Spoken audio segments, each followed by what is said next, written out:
Monsieur le président, madame la ministre, mes chers collègues, savez-vous pourquoi on évoque une deuxième vague de l'épidémie? Eh bien, parce qu'il y en a eu une première, pardi.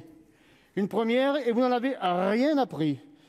9 mois et 35 785 morts plus tard, vous nous imposez une nouvelle prorogation de l'état d'urgence sanitaire, piétinant allègrement le Parlement, l'état de droit et les libertés économiques et individuelles des Français.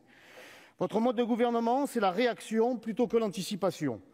Tel le hamster dans sa roue, vous ne cessez de courir derrière un virus que, décidément, vous n'arrivez jamais à rattraper. Vous courez, ce sont les Français qui sont fatigués et ce sont les Français que vous mettez en cage. Plus de 9 mois après avoir été informés par votre prédécesseur de l'arrivée en France de la Covid-19, nos compatriotes sont aussi dépourvus en moyens qu'au début de l'année. Pendant ce temps, nos voisins italiens, dès le mois de mars, ont recruté 20 000 soignants, dont 5 000 médecins spécialisés, 10 000 infirmiers et 5 000 aides-soignantes. Ils ont même prévu de recruter leurs médecins à la retraite. Le nombre de lits en soins intensifs a été rehaussé de 50%, comme quoi c'est possible. Qu'avez-vous prévu, vous, de structurel et de durable pour nos hôpitaux saturés?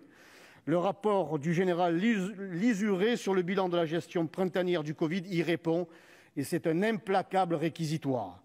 Pour mémoire et à toutes fins utiles, je rappelle qu'un certain Jean Castex a été le directeur de l'hospitalisation et de l'organisation des soins au ministère des Solidarités et de la Cohésion sociale de 2005 à 2006, et à ce titre, il est l'un des pères de la loi Hôpital qui introduit la notion d'objectif et de rentabilité dans l'hôpital. Il est ensuite directeur de cabinet de Xavier Bertrand au ministère de la Santé pendant 2 ans, puis conseiller chargé des affaires sociales de Nicolas Sarkozy à l'Élysée. Il est donc l'un des principaux artisans de la politique hospitalière, ou plutôt anti-hospitalière, de 2005 à 2012.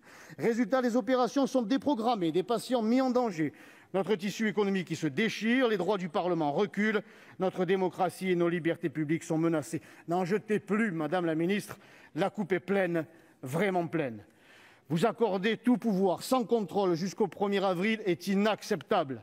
Je refuse quant à moi de cautionner votre coup de force, conséquence de votre état de faiblesse. Le Parlement, le Sénat en tout cas, n'est pas une chambre d'enregistrement des dérives autoritaires de l'exécutif. Enfin, pour conclure, le ministre de la Justice, dans la situation explosive que nous subissons, demande des alternatives à l'incarcération pour faire face à la densité carcérale en contexte épidémique.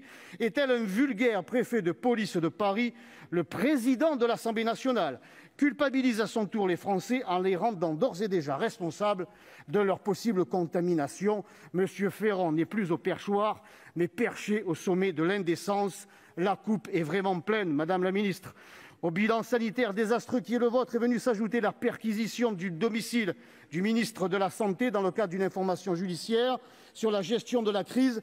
Est-ce la raison qui explique son absence devant la représentation nationale? Une absence qui s'apparente à un véritable mépris de notre Assemblée. Ce n'est pas, je conclus en une phrase, ce n'est pas la prorogation de l'état d'urgence sanitaire que nous attendions du ministre de la Santé, mais sa démission.